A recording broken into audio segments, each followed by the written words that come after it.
There are 3 steps I'm going to show you to alleviate constipation. For example, if you take a laxative for over a year, you start to create damage to the nerves and the muscles of your colon. And make sure you always read the ingredients. If it has mineral oil, do not take it, because what that's going to do, it's going to leach out fat-soluble vitamins from your liver and other parts of your body. The most common type of constipation is called primary constipation. There's not like a tumor in there that's obstructing it. The first line of treatment for primary constipation is polyethylene glycol, petroleum-based medication. It's also used to preserve wood that's been waterlogged. It's used in propellants for missiles for the U.S. Navy. Now, it is considered safe, but growing evidence has shown that it's becoming a problem. In between 1990 and 1998, they tested people and they found over 72% of those who they tested had anti-polyethylene glycol antibodies, which means these people have developed a hypersensitivity to this product, which is in a lot of different things, including medications, like I mentioned. But when they're exposed to it in other related products, they tend to get hives, might get dizzy. Now, what we've been told about constipation, of what we need to do, despite hardly any evidence of this being true, is to eat more fiber and drink more water and exercise. Ideally, the microbes consume most of the fiber, so you don't have this undigested fiber that's actually plugging up your colon. So if we just kind of step back and look at what we're dealing with a digestive tube or a pipe, which is roughly between 20 and 25 feet. Now, to the left and right, you have the gallbladder, which squeezes out bile to help you digest the fat.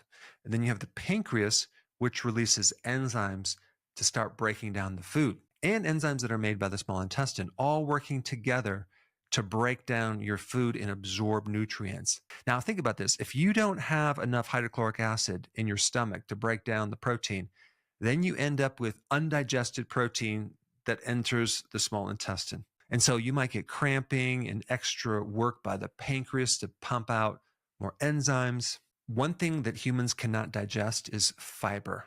A lot of the microbes that you have in the body act on this fiber. And ideally, a lot of that fiber is going to be broken down, so then we have the actual stool or the residue that's left over. So the stool is composed of about 75% water, 25% bacteria, and then some dead cells. Now, my digestive system was never worse than when I went on a vegan diet and I had beans, fruits, I had whole grains, I was doing soy. Oh my goodness, did my stomach get bloated and crampy, and I was so uncomfortable. You have to have a super healthy digestive system to be able to be a vegan. Because if you have leaky gut, these are really going to irritate the already existing inflammatory surface area of your intestine. And this is why some people do so well on the carnivore diet, because you eliminate all this fiber. We're getting more meat, which has a lot of glutamine, which actually can heal the intestine. So let's talk about the 3 steps that you should do to solve this problem. Okay, number 1 would be something called intermittent fasting. They should bring down their consumption of food to 2 meals a day, 1 for lunch, 1 at dinner, and eat nothing in between with those meals. That will at least give your system a chance to catch up and have a break.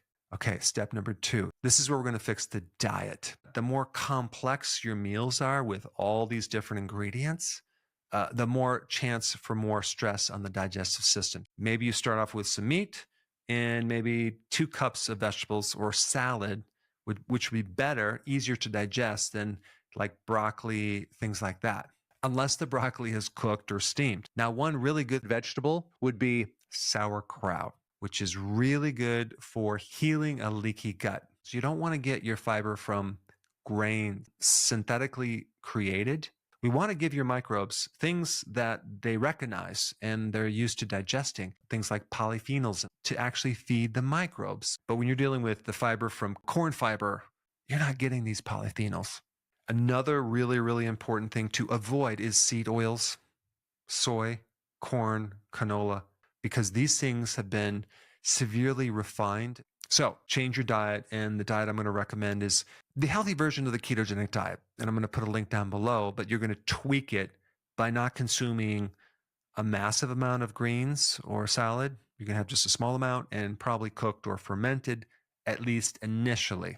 All right, the third step, Betaine hydrochloride to build up your hydrochloric acid in your stomach. So how do you know if you need hydrochloric acid? Well, constipation is one symptom of a lack of bile. Then you need Betaine hydrochloride. So you would take like 5 of those little tablets before you eat. That alone could get rid of your constipation because bile helps lubricate the colon. And then we get to probiotics, okay? But realize that if you just get your diet corrected, you may not need probiotics. Now, another very interesting thing about your foods, when you consume plants that are raised on healthy soils, that plant is loaded with microbes. I mean, this is how cows, for example, populate their colons, by consuming the grass that has the microbes from the soil. Another really good thing for you to use is magnesium, and more than just like the normal RDAs, which could come out to like 800 milligrams or even a little bit more. The other nutrient deficiency that is common in constipation is vitamin B1, which is if you've been consuming a lot of refined carbohydrates or sugars. And so you want to start taking a good vitamin B1 so you can then help stimulate the pumping action of the colon. This is where you might want to add some castor oil or senna, which is a really common natural herbal laxative that has very minimal side effects, if any, especially if you compare that to drugs. So these 3 steps should handle most constipation problems.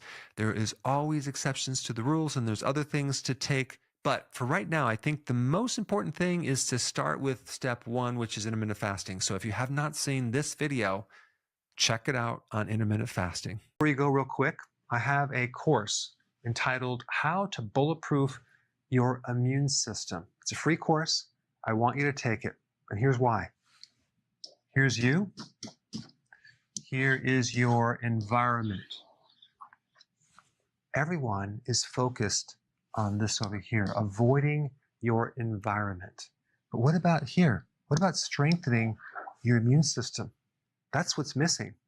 This course will show you how to bulletproof yourself, and so you can tolerate and resist your environment much better by strengthening your own immune system. I put a link down in the description right down below. Check it out and get signed up today. Hey, before